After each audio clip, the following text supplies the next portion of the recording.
Hey, what's up everyone? I'm Dylan, this is Dylan's DIY Workshop, and today we're going to be doing another wood burning video. So this is like a follow-up to the first video that I did 6 months ago. I titled it The Basics in Brackets and then How to Wood Burn after that. That video has been doing really well, and it's even ranked in the searches. If you just type into Google how to wood burn, my video will be on the first page of videos, which is crazy. I know. So without further ado, let's get into it. So this video is just going to be a more advanced version of the last one, just for those people who, want to do more wood burning and they haven't found another video that's taught them how to do it. In the last video, I taught you guys how to use a wood burner that's similar to this, or well, like this.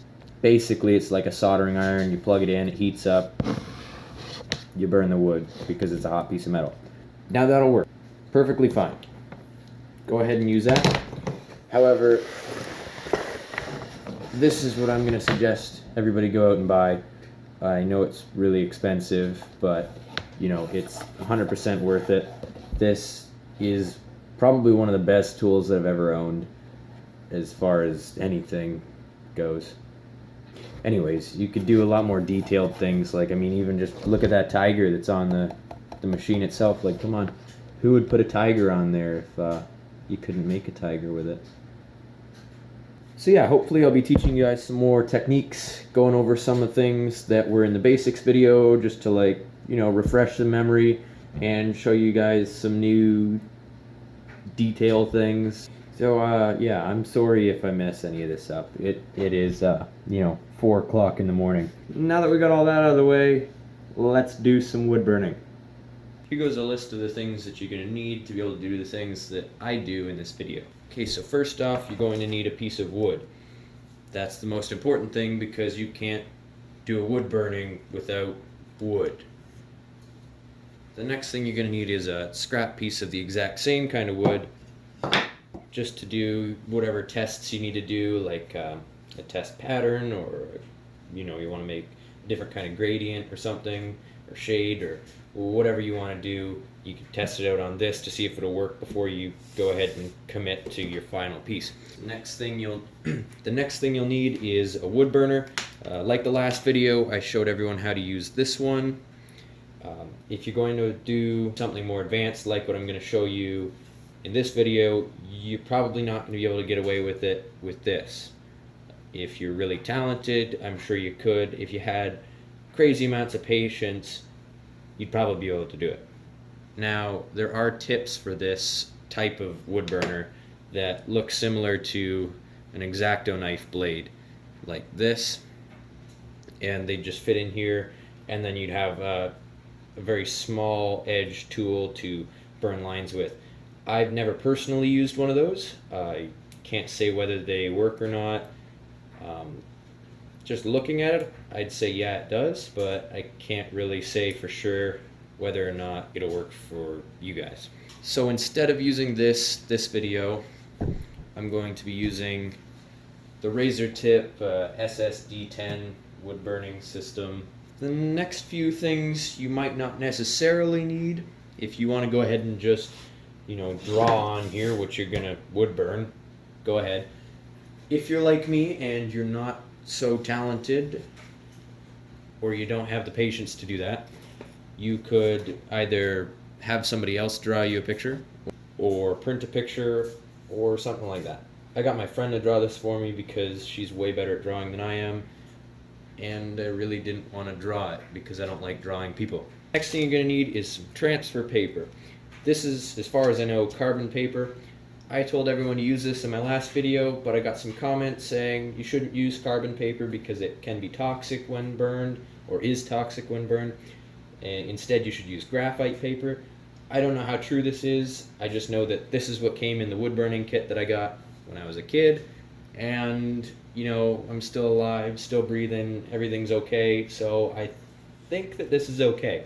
You still want to do this in a well-ventilated place, and you don't want to be, huffing the fumes right over top of what you're doing. So yeah, just, do everything at your own risk and keep in mind safety and caution and all kinds of stuff like that. And lastly, if you're doing it this way, you're going to need some masking tape to stick this down, and then a pencil to trace it on with. Okay, so as far as wood types go, this is cherry. It's one of my favorite woods to burn on because it has such a tight grain, and it's a beautiful pinkish brown color, and your burn lines show up really nicely. All around, just wonderful wood to work with. Another wood that I like to work with when I'm burning is maple, just because it has a tight grain. It shows up really nice too. Walnut also has a tight grain, but it's kind of a darker wood, and it's really hard to see your lines, at least compared to this. Of course, you can still see what you've done. So provided you have a wood burner similar to this one that can produce a lot of heat, where a hardwood isn't going to be a problem. As long as you got something like that set up, you're golden to use this. If not, if you have something like the soldering iron type wood burner that I showed before, you might want to use a soft wood like a pine. Okay, so basically what you're going to want to do once you've got the wood figured out that you're going to use, you got your picture, you got your carbon paper, just align this somewhere that you're going to want it. I'm going to put it right here, and I'll have text below, so I think it'll look nice there. It'll give me extra room up top to square up the board later if I need to, or do whatever else I need to. So take your masking tape,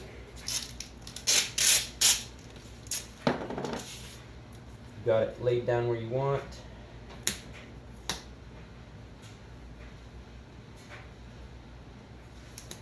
Make sure you get it fairly centered. Put your tape down. It's not going to turn anywhere from there. Put the carbon paper underneath. And now all you're going to want to do is retrace the drawing or printout that you have. I'll do some of this and speed it up, and then I'll just skip ahead after. Quick thing to note too, if it's a hand-drawn picture like this is, you're going to want to start at the bottom or the top, or some point of reference so that you don't lose where you were. You're also going to want to press fairly hard so that the carbon paper below transfers the picture onto the wood.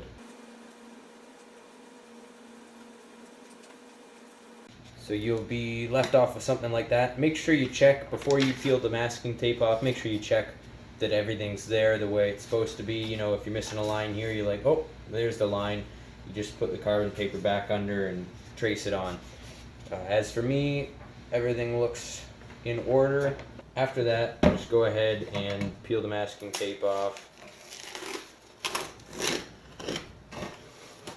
And you're going to want this for reference when you're burning, so just go ahead and stick it to a surface near what you're working on. So I've explained how I'm going to use this instead of the soldering iron type burner. Basically, it's really thin like a razor blade, and it's got a flat side over here and a point. So you could do pretty well any type of wood burning with this. It'd be the one that comes with this set anyways, so you don't have to really search for it if you end up getting this wood burner. So if you're doing something intricate, kind of like what I'm doing, you're going to want to, draw some lines, maybe even a face or something. Just something to trace, basically. Use a medium heat setting, just so that it'll burn quick, but it won't burn too quick. And what you're going to want to do is just practice tracing your lines. If you're just getting started with this is a really difficult thing to do. You'll get better at it over time, though, for sure. The trick here is to just let the wood burner do the work. Just let it sit, basically just sit under its own weight on the wood, and slowly move it along until everything's burned. It does take a lot of patience, but the end result is usually pretty awesome. So now that everything's done, similar to how I drew it, or exact actually, because I followed the lines. let's go ahead and try to make a 3D object. So let's turn these into like ropes or something like that.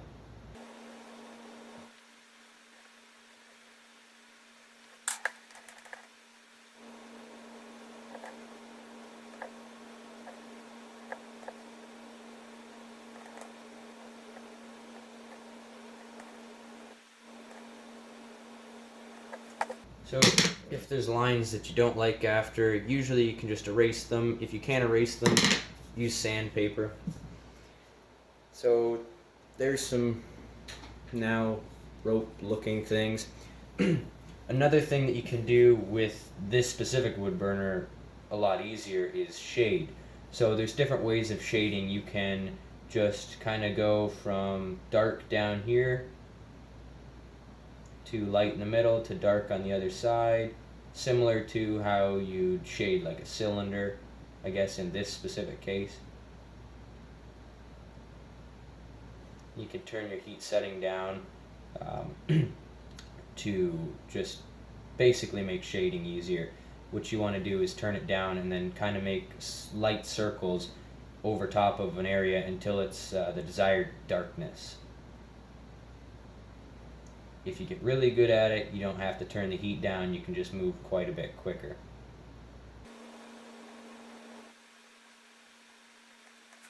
So this is one way to shade, basically like that. Another way to shade is to hatch, which is lines, or turn that into cross hatching, where it's lines going both ways. Basically that's just to make your dark areas. And we'll follow through with that while we're making the Austin Powers over there.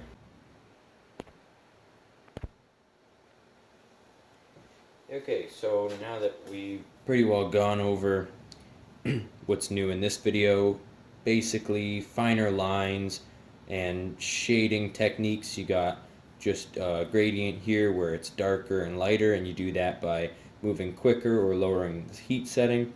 You've got hatching where it's just lines, and then cross hatching where it's two lines. You can also stipple, where basically what you're doing is making dots, spacing them further apart, and then where you want it to be lighter, and then closer together where you want it to be darker. Basically the same as pencil sketches, other than, you know, the fact that you're burning wood with a really hot piece of metal. Other than that, it's you know, as simple as drawing. Keep that piece of wood to, you know, do different test things and whatnot, and go ahead and get into your finished work after you've done a bit of practice. One thing I can't stress enough is just take your time, and it'll all be worth it. If you try to rush through this, now I've rushed through plenty of different wood burnings before because I needed to get them done in a hurry, or I didn't want to be doing them anymore. All in all, just take your time.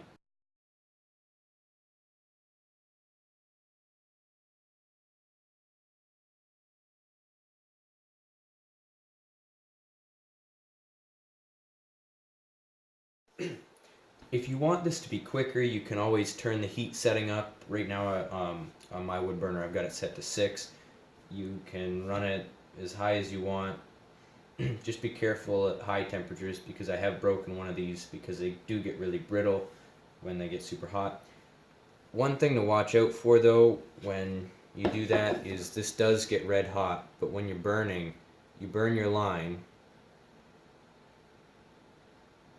That's at 10 as opposed to say 6, where you're burning your line a lot slower. But there is a difference here. If you look at this one, you see how there's kind of an orange tinge right around the edges of it? That's because it's burning so deep so quick that it's kind of seeping over. Now, that can be a desired look. If you're looking for that, go ahead and do that. If you just want your sharp lines without any of that extra burning, turn the heat back down to something reasonable, medium temperature. Like I said, I use 6, and that'll give you razor sharp lines. Unfortunately, because I have a really crappy phone, this is the third time I'm recording this scene, so I'm sorry if I'm trying to rush through it, or it sounds like I'm trying to rush through it. Anyways, that's pretty well what you can get out of this kind of teaching without any other kind of shading.